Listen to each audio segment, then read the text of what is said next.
Assalamualaikum warahmatullahi wabarakatuh.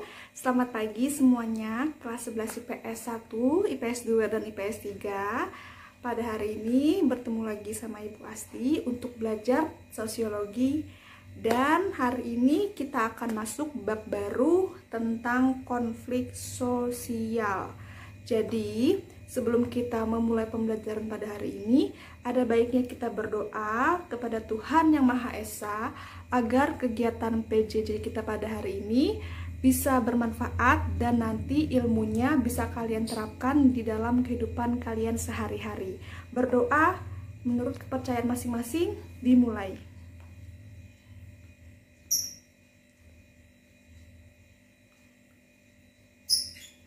Berdoa selesai. Oke, Ibu harap kalian akan tetap terus semangat belajarnya, apalagi sekarang sudah menjelang kenaikan kelas. Jadi tingkatkan lagi semangat belajarnya, buktikan kalian bisa mendapatkan hasil yang maksimal nanti di rapot kalian masing-masing, dan pastinya bisa membanggakan orang-orang yang kalian sayang dan khususnya orang tua kalian. Dan juga di mana pada kali ini kita akan belajar tentang konflik sosial. Dan kita hidup di tengah masyarakat, dan pastinya di dalam kehidupan masyarakat ini ada yang namanya konflik sosial. Pasti di masyarakat ada konflik seperti itu. Karena jika kita mau menghilangkan konflik, maka kita harus menghilangkan dulu masyarakatnya, seperti itu. Dan maka dari itu penting untuk kalian memahami apa itu konflik sosial dan bagaimana kita mengatasi konflik sosial tersebut. Dan mari kita memulai pembelajaran kita pada hari ini. Seperti biasa akan ada PowerPoint dan juga penjelasan dari Ibu. Oke, dan nanti pastinya kalian menonton dan silahkan grid foto kalian bersama dengan video yang sudah kalian tonton untuk mendapatkan nilai plus dari Ibu, dan pastinya yang aktif nanti akan Ibu kasih nilai plus, dan Ibu jamin di nilai rapotnya tidak akan Ibu kasih nilai yang rendah. Oke, terima kasih, selamat menonton, dan semoga kalian bisa menyerap ilmu-ilmunya, dan selamat menonton. Nah, oke semua, sekarang kita masuk ke materi mengenai bab keempat, yaitu tentang konflik sosial. Dan pertama, kalian harus paham apa itu hakikat konflik sosial. Nah, sebelum memulai, Ibu mau bertanya, apa yang terlintas di benak kalian saat mendengar kata konflik? Apa? Misalnya, ya benar, pertentangan, permusuhan, pemukulan, apalagi misalnya pengrusakan, perkelahian. Oke, yang terlintas di benak kalian tentang konflik itu benar adanya. Dan di sini kita akan lebih memahami apa itu konflik sosial. Nah, materi hari ini kita akan mempelajari tentang pengertian konflik sosial, penyebab konflik sosial, dan dampak konflik sosial. Nah, konflik sosial yang terjadi di masyarakat sangat beragam, baik antara individu dengan individu, individu dengan kelompok, maupun kelompok dengan kelompok. Seperti yang sudah kita ketahui bahwa masyarakat itu bersifat dinamis, artinya selalu berubah seiring dengan perkembangan zaman. Masyarakat itu sifatnya tidak statis, tapi dinamis, berubah-ubah. Dan di mana ada masyarakat, pasti di situ ada konflik. Jangankan di masyarakat, paling kecil aja, di rumah kalian, di dalam keluarga kalian, sering terjadi konflik. Misalnya konflik antara kalian dengan kakak kalian, dengan adik kalian, bahkan dengan orang tua kalian, pasti ada konflik. Terus berlanjut nanti, pasti kalian pernah mengalami konflik di sekolah, di lingkungan masyarakat, dan lain-lain. Pasti di masyarakat itu ada konflik. Dan bagaimana cara menghilangkan konflik? Yaitu dengan cara menghilangkan masyarakat. Karena pasti di dalam masyarakat itu tercipta adanya konflik. Karena masyarakat itu punya kepentingan masing-masing. Karena masyarakat itu berbeda. Kemarin kita sudah mempelajari tentang masyarakat multikultural dan masyarakat majemuk, di mana dalam masyarakat itu ada yang berbeda agama, berbeda suku, berbeda etnis, atau bahkan berbeda kepentingan, berbeda pendapat, berbeda ide, itu dapat memunculkan konflik. Nah, di sini konflik itu berasal dari bahasa Latin, yaitu configure, yang artinya saling memukul. Ingat ya, konflik berasal dari bahasa Latin, yaitu configure, yang artinya saling memukul. Nah, di sini ada tokoh sosiologi dari Indonesia yang bernama Bapak Suryono Sukanto, di mana beliau merumuskan tentang arti dari konflik sosial, yaitu konflik sosial merupakan suatu proses sosial individu atau kelompok yang berusaha untuk memenuhi tujuannya dengan jalan menentang pihak lawan yang disertai dengan ancaman dan kekerasan. Jadi, tadi seperti yang sudah Ibu jelaskan, bahwa dalam individu maupun dalam kelompok di masyarakat pasti punya tujuannya masing-masing, pasti punya kepentingannya masing-masing, dan di mana dalam kepentingannya itu ada orang lain yang berusaha menghalanginya. Nah, lalu orang itu untuk mencapai tujuannya, untuk mencapai kepentingannya, dia berusaha menentang pihak lawan, tapi caranya cenderung negatif, yaitu dengan ancaman dan dengan kekerasan. Oke, di sini ada faktor penyebab konflik sosial. Yang pertama, perbedaan individu. Perbedaan orang per orang, di mana individu ini sifatnya unik masing-masing, punya kepribadian masing-masing, punya pendapat masing-masing, punya ide masing-masing, punya gagasannya masing-masing, punya pendiriannya masing-masing, dan di mana jika kepentingannya, jika idenya, jika pendapatnya bertentangan dengan orang lain, maka perbedaan-perbedaan dalam individu ini bisa menyebabkan sebuah konflik. Misalnya di sekolah kalian berbeda pendapat nih sama teman kalian mengenai misalnya mata pelajaran. Nah, itu bisa memunculkan konflik. Jadi perbedaan ide, perbedaan gagasan, perbedaan pendirian antar individu bisa menimbulkan suatu konflik. Dan yang kedua, perbedaan kepentingan. Nah, kepentingannya ini bisa berdasarkan kepentingan ekonomi, kepentingan politik, kepentingan budaya, dan lain-lain. Dan di sini setiap kelompok atau setiap individu pasti punya kepentingannya masing-masing. Dan jika kepentingan ini saling berbenturan satu sama lain atau saling bertolak belakang, maka akan terjadi sebuah konflik sosial. Misalnya di dalam suatu masyarakat ada hutan nih, terus ada satu kelompok yang berkepentingan untuk menebang hutan tersebut untuk dijadikan pabrik kertas, dan juga ada kelompok yang berkepentingan untuk melestarikan hutan. Nah, dari kepentingan-kepentingan yang saling berlawanan ini, maka akan terjadi suatu konflik. Nah, yang ketiga, ada terjadinya perbedaan budaya. Perbedaan budaya ini bukan hanya perbedaan tari-tarian, musik, lebih luas daripada itu, di mana di sini budaya ini merupakan cara pandang dan cara hidup masyarakat atau individu. Dan di sini nanti bentuknya kepribadian itu juga merupakan sebuah budaya.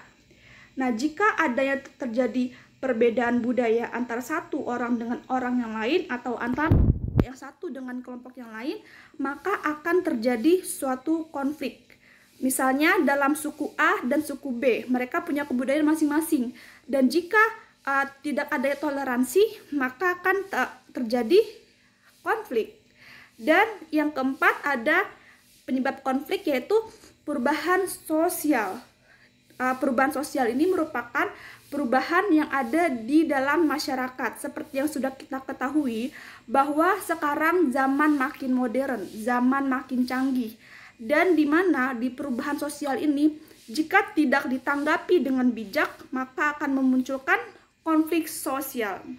Misalnya ditemukannya handphone, dan jika tidak disikapi dengan bijaksana, maka akan terjadi konflik, misalnya dengan adanya pembulian lewat sosial media dan lain-lain. Misalnya juga adanya gaya hidup hedonisme, gaya hidup yang kebarat-baratan, dan itu bisa memunculkan konflik jika ada kalangan yang tidak menerima sikap-sikap tersebut.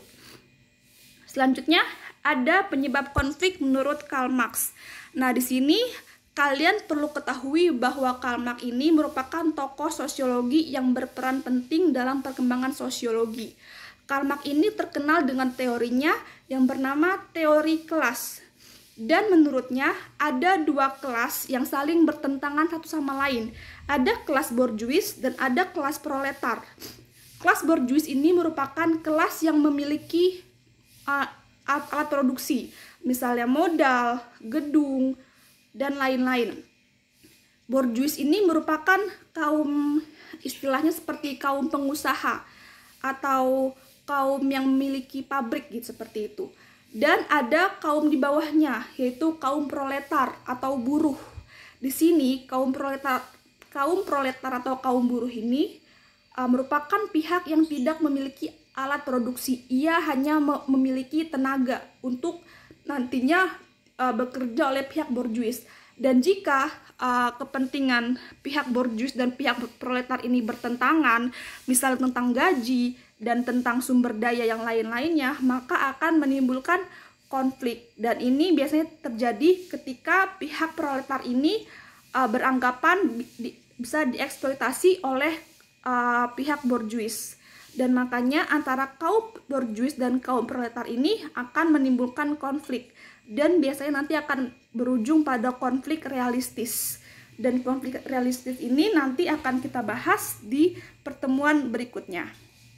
Oke, selanjutnya ada penyebab konflik menurut Max Weber. Max Weber ini juga merupakan tokoh sosiologi, di mana ada 3 aspek yang mempengaruhi adanya konflik sosial. Yang pertama, power, prestige, dan privilege. Power ini merupakan kekuatan atau kekuasaan. Jadi di sini orang yang berkuasa cenderung mendominasi orang yang dikuasai, dan jika ada sesuatu yang diambil dari pihak yang berkuasa ini dan merugikan pihak yang dikuasai, maka biasanya akan menimbulkan konflik. Dan juga ada prestige. Prestige ini semacam rasa kehormatan, rasa gengsi gitu. Dan orang yang memiliki prestige ini juga nantinya jika bertindak sewenang-wenang juga akan menimbulkan konflik. Dan juga sama, privilege ini hak istimewa yang didapat oleh seseorang. Sama, jika power, prestige, dan privilege ini tidak digunakan dengan bijak, maka akan menimbulkan suatu konflik sosial. Nah, di sini ada dampak positif konflik. Ternyata konflik sosial ini bukan hanya sifatnya negatif, tapi juga bersifat positif. Di mana yang pertama, konflik ini dapat memperjelas aspek-aspek kehidupan yang belum jelas. Misalnya dengan adanya konflik, maka nilai dan norma juga semakin jelas, diketahui mana yang baik dan mana yang salah, seperti itu. Dan yang kedua, memungkinkan adanya penyesuaian kembali nilai dan norma dalam hubungan sosial dalam masyarakat. Dan biasanya jika terjadi konflik, maka adanya penyesuaian aturan-aturan, adanya penyesuaian nilai dan penyesuaian norma agar dapat mencukupi kebutuhan masyarakat yang sedang berkembang. Dan selanjutnya, meningkatkan solidaritas. Biasanya pihak yang berkonflik itu akan meningkatkan solidaritas antar in-grupnya untuk melawan out-grupnya. Jadi di sini dampak positifnya, dengan adanya konflik, maka pihak yang berkonflik itu dapat meningkatkan solidaritasnya dengan teman-temannya untuk berkonflik dengan pihak lawannya. Dan yang keempat, jalan untuk mengurangi ketergantungan individu pada kelompoknya. Dan jika ada konflik antar individu dengan kelompok, maka mau nggak mau si individu ini harus mengurangi ketergantungan terhadap kelompoknya. Dan ini juga bisa berdampak positif. Dan yang kelima, menghidupkan kembali norma lama dan menciptakan norma baru. Seperti yang sudah tadi Ibu jelaskan, bahwa dalam konflik ini biasanya norma lama akan hilang dan tercipta norma baru yang lebih menyesuaikan dengan kehidupan masyarakat yang selalu berubah. Dan di sini ada sebagai sarana mencapai keseimbangan antara kekuatan-kekuatan dalam masyarakat dan juga memunculkan sebuah kompromi baru, sebuah negosiasi baru, dan nantinya bisa memunculkan adanya perdamaian dan toleransi. Dan juga di sini ada dampak negatif dari konflik. Selain mendatangkan dampak positif, konflik dapat menciptakan dampak negatif. Seperti yang sudah kita ketahui, bahwa dengan adanya konflik, maka akan menimbulkan disintegrasi atau keretakan hubungan antar individu dan persatuan kelompok.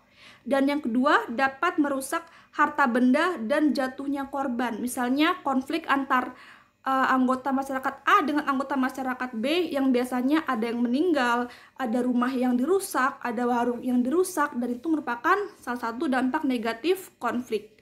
Dan yang kedua, berubahnya sikap kepribadian individu, baik yang mengarah kepada hal positif maupun hal yang negatif. Jika individu satu dengan individu lain berkonflik, maka cenderung untuk mengubah dari individu yang tadinya kalem, individu yang tadinya penyabar, tapi karena dia berkonflik, akhirnya dia menjadi pemarah, menjadi pribadi yang negatif, dan itu bisa menimbulkan dampak negatif, yaitu berubahnya sikap kepribadian ke arah yang lebih negatif. Dan juga yang keempat, munculnya dominasi kelompok pemenang. Dan biasanya dalam konflik ini muncul kelompok pemenang dan ada kelompok yang kalah. Dan jika kelompok pemenang ini tidak menanggapi kemenangannya dengan bijak, maka akan terjadi dominasi yang negatif, di mana nanti misalnya dia lebih eksploitasi terhadap pihak yang didominasi, dia terlalu memaksakan aturan-aturannya terhadap pihak yang didominasi, dan lain-lain. Dan ini nantinya akan berakibat pada perpecahan anggota masyarakat. Nah, seperti itu saja yang kita bahas pada pertemuan kali ini. Selanjutnya, kita diskusikan di WhatsApp Group dan Google Classroom. Terima kasih untuk kalian yang sudah menonton video ini sampai akhir. Dan pastinya ilmu ini bermanfaat untuk kalian yang nantinya akan terjun langsung ke masyarakat. Dan di mana? Di masyarakat itu pasti ada konflik. Dan dengan mempelajari pada bab ini, kalian diharapkan dapat lebih mengetahui apa itu hakikat konflik yang nantinya terjadi di dalam masyarakat kalian. Oke, terima kasih. Wassalamualaikum warahmatullahi wabarakatuh.